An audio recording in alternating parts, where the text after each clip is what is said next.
ஹரே கிருஷ்ணா. ஓம் நமோ பகவத்தே வாசுதேவாய. ஹரே கிருஷ்ணா. ஸ்ரீமத் பாகவதம் ஸ்கந்தம் 10 அத்தியாயம் 3 பகவான் ஸ்ரீகிருஷ்ணரின் பிறப்பு என்னும் தலைப்பில் ஸ்லோகம் 46. ஸ்ரீ சுக உவாச்ச இதி உக்த்வா சீத்ருஷிஸ்தூஷ்ணீம் பகவான் ஆத்மமாயயா பித்ரோக சம்பஸ்யதோ சத்யோ பபூவ பிராக்ருதக சிசுக. Word by word meaning. Shri Shuka உவாச்ச, ஸ்ரீ சுகதேவ கோஸ்வாமி கூறினார்.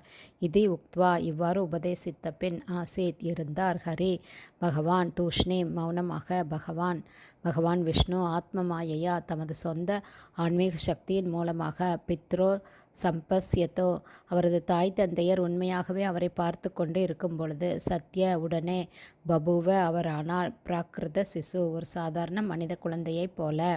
டிரான்ஸ்லேஷன். சுகதேவ கோஸ்வாமி கூறினார். இவ்வாறாக தம் தாய் தந்தையருக்கு உபதேசித்த பின் பகவான் ஸ்ரீகிருஷ்ணர் மௌனமானார்.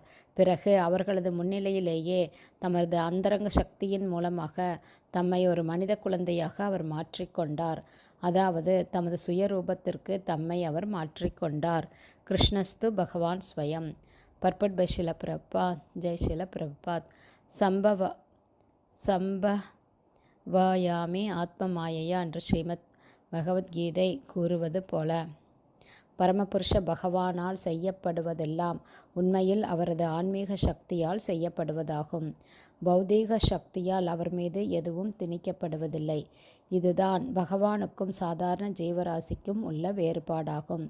வேதங்கள் பின்வருமாறு கூறுகிறது. பராஷ்ய சக்திர் விவிதைவ ஸ்ரூயத்தே ஸ்வபாவகி ஞான பலக்ரியாச்ச. ஸ்வேதாஸ்வதர உபனிஷதம் 6.8. பகவான் கிருஷ்ணர் இயற்கையாகவே பௌதீக குணங்களால் தொடப்படாதவராக இருக்கிறார். அவரது ஆன்மீக சக்தியால் அனைத்தும் பூரணமாக இருப்பதால் எதையாவது அவர் விரும்பியதும் உடனே அது நிறைவேற்றப்படுகிறது. பகவான் கிருஷ்ணர் இவ்வுலகை சேர்ந்த ஒரு குழந்தை அல்ல. ஆனால் அவரது சுயசக்தியின் மூலமாக இவ்வாறு அவர் காணப்பட்டார். பகவானால் அவரது ஆன்மீக சக்தியை ஆத்மமாயையா ஆன்மீக சக்தியை கொண்டு அனைத்தையும் செய்ய முடியும் என்பதை சாதாரண மக்கள் அறியாததால் அனைத்தையும் ஆள்பவரான பகவானை ஒரு மனிதராக ஏற்றுக்கொள்வது அவர்களுக்கு சிரமமாக இருக்கக்கூடும். சர்வேஸ்வரனான பகவானால் எப்படி ஒரு சாதாரண ஜீவனைப் போல தோன்ற முடியும் என்று நாஸ்திகர்கள் கூறுகின்றனர். இத்தகைய சிந்தனை பௌதீகமானதாகும்.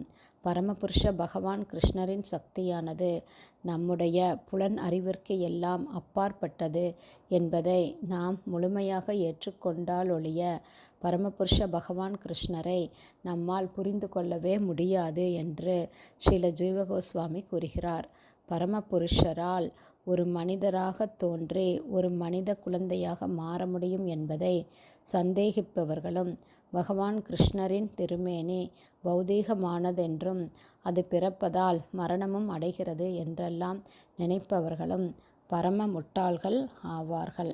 ஹரே கிருஷ்ணா. ஸ்ரீமத் பாகவதம் ஸ்கந்தம் 10 அத்தியாயம் 3 பகவான் ஸ்ரீகிருஷ்ணரின் பிறப்பு என்னும் தலைப்பில் பதம் 46 ஸ்ரீல பக்திவேதாந்த சுவாமி பிரபுபாதாவின் விளக்க உரை அடுத்த ஆடியோவிலும் தொடரும். ஹரே கிருஷ்ணா. குருதேவுக்கு ஜெய். பிரபுபாதுக்கு ஜெய்.